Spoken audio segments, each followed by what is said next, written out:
చీటీ రాసుకోవచ్చు మర్చిపోతానేమో.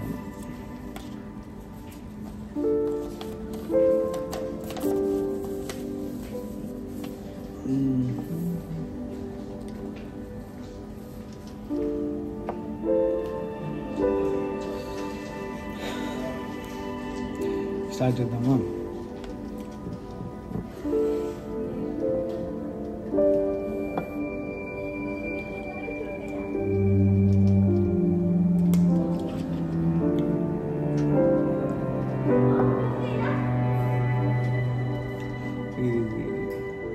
there's a song చల్ చలో చలో అనే పాటలో లాస్ట్ చరణం ఏదైతే ఉంటుందో అది ఆయన ఒకసారి రాసిండ్రు, వాళ్ళు ఒకసారి సినిమా తీసేసారు. కానీ నేను చూస్తూనే ఉన్నా దీనమ్మ చూసి ఎక్కడ దానికి వచ్చినా అంటే ఎస్, ఐ గాట్ డిపోర్టెడ్. అయితే ముందు ఒక చిన్న quote, they say honesty wins right. కానీ from out of all these experiences I feel the sayings are bit different for me. కొంచెం ఈ సామెతలు అన్నీ జర నాకు కొంచెం వేరేగా ఉంటాయి అన్నట్టు. ఇప్పుడు స్క్రిప్ట్లోకి వద్దాం. ఓకే, 26th November 2024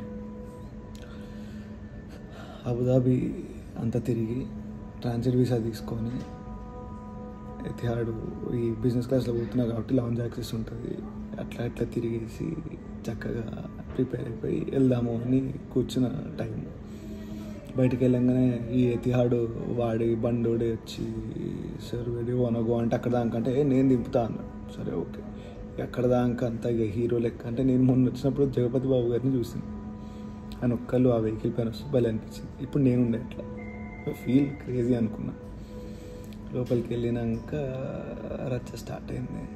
సరే ఐమ్ నాట్ ఎక్స్ప్లెయినింగ్ అబౌట్ ఎందుకు ఇట్లా అయింది, ఏం కథ అయింది అంతా పక్కన పెడితే ఆడ నేను పెద్ద జ్ఞానోదయం బంచి పీకే అంత లేదు. అదంతా ఇప్పుడు ఒకవేళ నాతో బయట నా ఫ్రెండ్స్ మాట్లాడుతుంటాను, మన వాళ్ళు ఎవరన్నా నన్ను అడిగితే చెప్తే తప్ప ఈ వీడియో ఆ పతితాపరానికి కాదు. The whole point of the video is, ఆ పాటలో చెప్పినట్టు ఎదుర్కొనే గలిగే శక్తికి వస్తుంది చూద్దామంటూ నీ తడాక. అరే మర్చిపోయినా అంటే ఇంతసేపు ఉండే అదే వింటుండే. సో యా, ప్యూర్గా this is the first time in my life fail అయినా. Like yeah, I got failed. You can say it's the biggest failure ఇప్పటిదాకా నాకున్న దాంట్లో. బికాస్ ద టర్మ్ డిపోర్టెడ్ మనం వింటూ ఉంటాం చాలా మంది నుంచి, right? You might be getting it from your friends of friends. అరే వాడికి ఇట్లా అయిందంటారా, వీడికి ఇట్లా అయిందంటారా, వాడికి ఇట్లా అయింది. నేను జోక్గా చెప్తుంటా మా వాళ్ళతో, ఏముంది మనకు తెలుసు కదా 99.9% ఏం కాదు అంటే 0.1లో మనమే ఉంటామని. అక్కడ కూడా మన వాళ్ళంతా పోయి ఈ పనులు చేస్తుంటారు కదా అక్కడిక్కడ. నేను చేయలేదు. నన్ను అడిగినప్పుడల్లా నేను చెప్పిన, అరే 99% ఏం కాదు కానీ 1% ఉంటాము. అప్పుడు మనకు మా ఫ్రెండ్కి ఇట్లా అయిందంట, వాడు ఎవడో దొరికిందంట అని ఉండదు, మనమే ఉంటుంది దాంట్లో ఎగ్జాంపుల్ కింద అని చెప్తున్నా. నేను మా విష్ణు గారు ఇట్లా జోకులు వేసుకుంటాం, ఏంట్రా నీ బతుకు వద్దురా అంటాడు వాడు.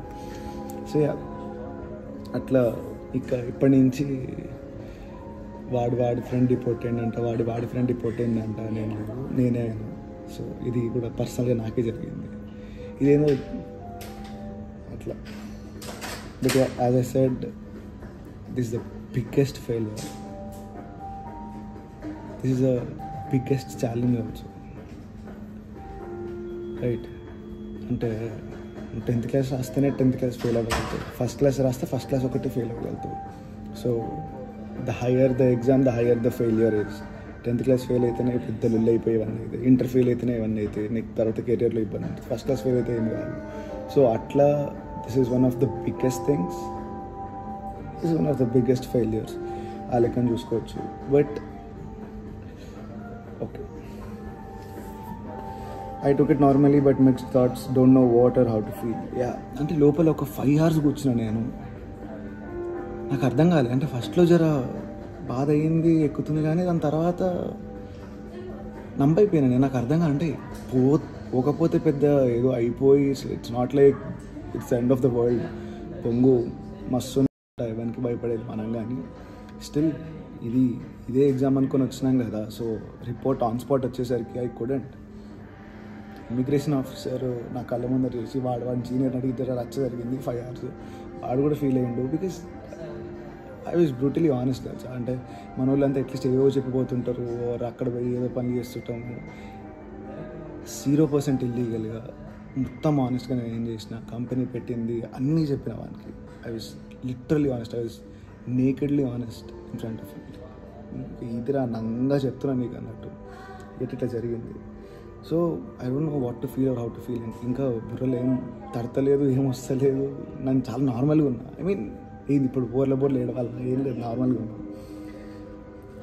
Blame none and if anyone it's me. My friends did not help yet, it's on me. Okay chill. So ఇదేంటంటే ఇక అయిపోయిన తర్వాత పత్తి వ్యాపారాలన్నీ మాట్లాడినట్టు అంటే నాకు తెలుసు ఎందుకు రాలేదో, వాడికి ఏదైతే ప్రొవైడ్ చేయాలో నేను అంటే ఇప్పుడు ఇది ఏదో పెద్ద వాడిపోయిన దోసి వీడిపోయిన దోసి చేయకుండా, ఐ మీన్ నాకు పెద్ద ఇక మా వాళ్ళు కూడా పెద్ద ఏం సపోర్ట్ చేయలేదు. నాకేమో ధైర్యం ఉండే చూసుకుందాం అబ్బాయి ఏమవుతుంది అది ఇది అని. ఇక సపోర్ట్ అంటే అది ఏమైతే డాక్యుమెంట్స్ ఉన్నాయో అక్కడ ఉన్న వాళ్ళని అడిగిన, ఇక వాళ్ళు పట్టించుకోలేదు, ఎవరు పట్టించుకోలేదు. సరే ఓకే చిల్ ఇట్లా అయింది. But again it's not on anyone. నా మీదనే అసలు ఇన్ఫాక్ట్ వాడిపోయిన వేయచ్చు. బట్ ఐ మీన్ ఇమిగ్రేషన్ వాడిపోయినా. బట్ అల్టిమేట్లీ నేను రాసింది కాబట్టి నా పైన. Friends, family reaction, 4 cars to the airport, everybody wishing me good. Last year పోయినప్పుడు అనిపించలేదు. ఈసారి మా ఫ్రెండ్స్తో అంటుండే నేను, ఫస్ట్ టైం పోతున్న ఫీలింగ్ వస్తుంది ఏందిరా అని. ఈసారి నన్ను ప్రాపర్గా ఎయిర్పోర్ట్లో సాగనింపి ఎంత అన్ఎక్స్పెక్టెడ్ వాళ్ళు వచ్చి ఎంత బాగా అని. ఎక్స్పెక్టెడ్ వాళ్ళే రాలేదు, ఎక్స్పెక్టెడ్ వాళ్ళు రాలేదంటే ఇక వాడు మా లక్ష్మణ్ రాలేదు. సరే వాట్ అంటే ఇట్లా ప్రాపర్గా అంటే మా నాన్న అంటుండే, అరే వాళ్ళు నీ ఫ్రెండ్స్ ఒక్కటి కాదురా, ప్రతి ఒక్క దాంట్లో నేను చూసిన, నువ్వు మంచిగా అయితే చూడాలని ఉంది అనే థింగ్ ప్రతి ఒక్కరి దాంట్లో చూసిన అన్నాడు. అట్లాంటి వాళ్ళు ఉండే. ఇప్పుడు వాళ్ళు ఎట్లా రియాక్ట్ అవుతారో తెలియదు. ఐ మీన్ అర్థం చేసుకుంటారు, దాని గురించి ఏముంటుంది, గింత జాన్ ఇచ్చేటోళ్ళు ఆ మాత్రం అర్థం చేసుకోలేరా. కానీ వాళ్ళని మోసం చేసినట్టు అయిపోయింది. నన్ను నేను మోసం చేసుకున్నట్టు అయింది, వాళ్ళని మోసం చేసినట్టు అయింది.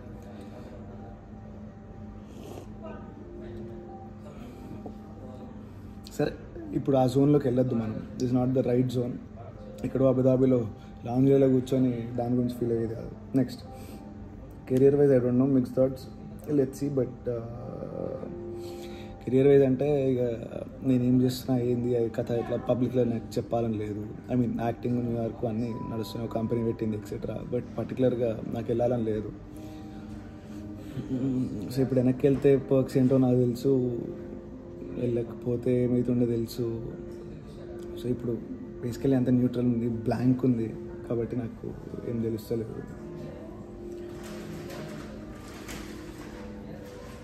This is not the end. Every story doesn't end with happy ending. It's just the part 1, but this is the biggest. Okay. So ఇక్కడ చెప్పొచ్చేది ఏంటంటే ప్రతి స్టోరీకి హ్యాపీ ఎండింగ్ ఉండదు అని నేను అనుకున్నా. అంటే నా థాట్స్ ఏవి ఉండే. ఎండ్లో ఏమనిపించిందంటే ఈ మధ్య మనకు తెలుగు ఇండస్ట్రీలో పార్ట్ 1 పార్ట్ 2 ఎక్కువైంది, right? So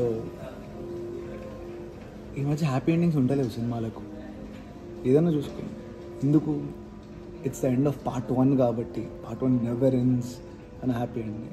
then I realised every story ends with happy ending. అంటే స్టోరీ అంటే ఏంది, నా జీవితం అంటే వాట్ ఈస్ అ స్టోరీ. ఇప్పుడు ఇక్కడ జరిగిన దాంట్లో నేను అమెరికాకి వెళ్ళడం ఈజ్ ద ఫైనల్ స్టోరీ కాదు కదా. That's a lot. ఎంత 25 ఏళ్ళు కూడా రాలేదు మనకి ఇంకా. సో ఈ లెక్కను చూస్తే థ్రెషోల్డ్ హిట్ అయ్యి పార్ట్ 1 దగ్గర అయింది అనుకోవచ్చు. So yeah taking toll in అంటే ఏముంది అంటే వాళ్ళు కూడా జాలిపడ్డారు. And I'm the first guy in this new elected guy season అన్నట్టు. డిపోర్ట్ అయింది వీళ్ళు చెప్తున్నారు. ఇన్ని రోజులు కాలేదు, ఇది మారినందుకు అయినట్టుంది. అండ్ నేను ఫస్ట్ చూస్తున్నాను వచ్చాను. And weirdly I was brutally honest. అదే వింత. కొడదాం గట్టిగా అంటే ఏముంది, 4 రోజులు మర్చిపోయి మళ్ళీ కొడతా గట్టిగా, దాని ఏముంది. కానీ ఈరోజు ఇంకా మా ఇంట్లో వాళ్ళకి చెప్పలేదు, ఓపెన్ మోడ్లో ఉంది ఫోను, చెప్పాలని లేదు. మా నాన్న ఎక్కడ ఢిల్లీలో ఉన్నారు, వాళ్ళంతా నిన్న రాత్రి నుంచి ఏమైంది అంటారు. కానీ ఏరోప్లేన్ మోడ్లో పెట్టినా జస్ట్ ఇక ఎందుకు డిస్టర్బ్ చేయడం, చూద్దామని. నాకే అర్థం కావట్లేదు ఏం తీసుకోవాలి. సరే మా వాళ్ళు అగేన్స్ట్ ఉండి ఏదో నేను, it's not easy thing to take కదా, ఎవరికి ఏం చెప్పలేదు. ఒక్కడనే ఉన్నా, ప్రపంచం కట్ చేసిన. ఆబ్వియస్గా ఏరోప్లేన్ మోడ్లో ఉంది కాబట్టి నన్ను నేను చూసుకున్నా అంతే.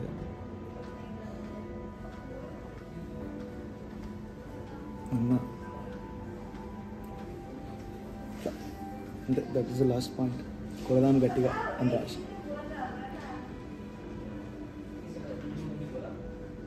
సో ఇదేం ఎండ్ అయిపోలేదు, ఇదేం ఏడ్చి పెడబొబ్బులు పెట్టి చచ్చిపోయేంత సినిమా ఏం కాదు. లైట్ తీసుకునే విషయం అసలు కంటే కాదు. But the only point is, ఎక్కడున్నా, ఏం చేస్తున్నా, ఎట్లున్నా, ఎంత దరిద్రాలు కూడా కట్టినా కొత్తగా చూడలేదు కదా దరిద్రాలు. ఈ ఏజ్కి, ఈ లైఫ్ సీజన్కి, before my 24th birthday, this is the biggest loss. అంటే ఇది థ్రెషోల్డ్ లాస్. అంటే ఈ థ్రెషోల్డ్కి ఇది ఒక పెద్ద బొక్క. ఇట్లా ప్రతి ఫేజ్లో జరుగుతూనే ఉన్నది. రైట్, లాస్ట్ కొన్ని ముందు ఓపీటీ అంటే ఇంతకంటే పోదు అని అనుకున్న ప్రతిసారి మనోడు చేస్తూ ఉంటాడు. అందుకే నా పాటలో అన్నట్టు, అది వచ్చింది ఇబ్బంది నువ్వు ఉన్న ఇంటి గడపదాకా అన్నట్టు, కష్టపడ్డవాడే పైకి లేచిపోతాడు. కానీ చూద్దాం నీ తడాక ఎంతో, నాకు లైన్ వస్తలేదు, బట్ నీ తడాక ఎంతో చూద్దామని చెప్పి కొడుతుందంటలేదు పలే రాసింది. సో అదే ఉంది ఈ సీజన్కి. ఇది ప్రతి సీజన్కి అన్ఎక్స్పీరియన్స్ చేసినాం. సో నా థ్రెషోల్డ్ జర అయిపోతుంది. అంటే ప్రతి ఒక్కళ్ళ జిందగీ నిజంగానే దేవుడు గ్రాఫ్ గీస్తే, అగైన్ ఎవరిని ఎక్కువ చేయట్లేదు, తక్కువ చేయట్లేదు. సో నేను చూసిన గ్రాఫ్కి, నేను తీసుకున్న థింగ్స్కి ఈ మాత్రం రేంజ్లో ఉండాలి. నేను కొంచెం ఆలోచించి బాధపడాలంటే, ఆర్ స్ట్రెస్ అవ్వాలంటే. సో అక్కడ దేవుడు గెలిచిండు, దేవుడు జస్టిఫై చేసిండు. మనం టైం పడుతుంది, అయినా న్యూట్రల్ వాటితో తీసుకున్నాం. That's it. ఇప్పుడు ఇక డిపోర్ట్ అయ్యిండు, అది ఇది ఇక అందరికీ లొల్లు ఉంటుంది కదా భయం. కొన్ని రోజుల తర్వాత ఈ వీడియో చూస్తే మీ వాళ్ళకి ఎవరైనా డౌట్ ఉంటే నేను ఏమైనా హెల్ప్ చేయగలిగితే చేస్తాను. చేస్తా అంటే నేను కూడా ఎక్స్పీరియన్స్ అవుతున్నాను. సో జస్ట్ చెప్తున్నా అంతే. ఇక్కడ డీటెయిల్స్ చెప్పట్లే కాబట్టి డజన్ నేను చెప్పాను. సో అది సంగతి. ఇప్పుడు హైదరాబాద్ ఫ్లైట్ బుక్ అయిపోయింది. సేమ్ వాళ్ళు దాన్నే ఆ టికెట్నే దీనికి కన్వర్ట్ చేసేసారు. అవి బుజ్జిమండ ఎయిర్బేస్ A350. అది A350 వస్తే బాగుంటుంది, కొంచెం స్పేసెస్ ఉంది బోయింగ్ కంటే. సరే, దట్స్ ఇట్. ఇంకా నాకుంటూ తీసుకుందాం, తెచ్చి పడేద్దాం. తగిలింది తీసుకుందాం, కొడతాం అంతే. అదొకటే చెప్పచ్చు. చలో, ఏం పర్లేదు, ఇట్లాంటివి అవుతూ ఉంటాయి. నవ్వుకుంటూ ముందర పోవాలి. देख लेंगे क्या होता. चलो सी.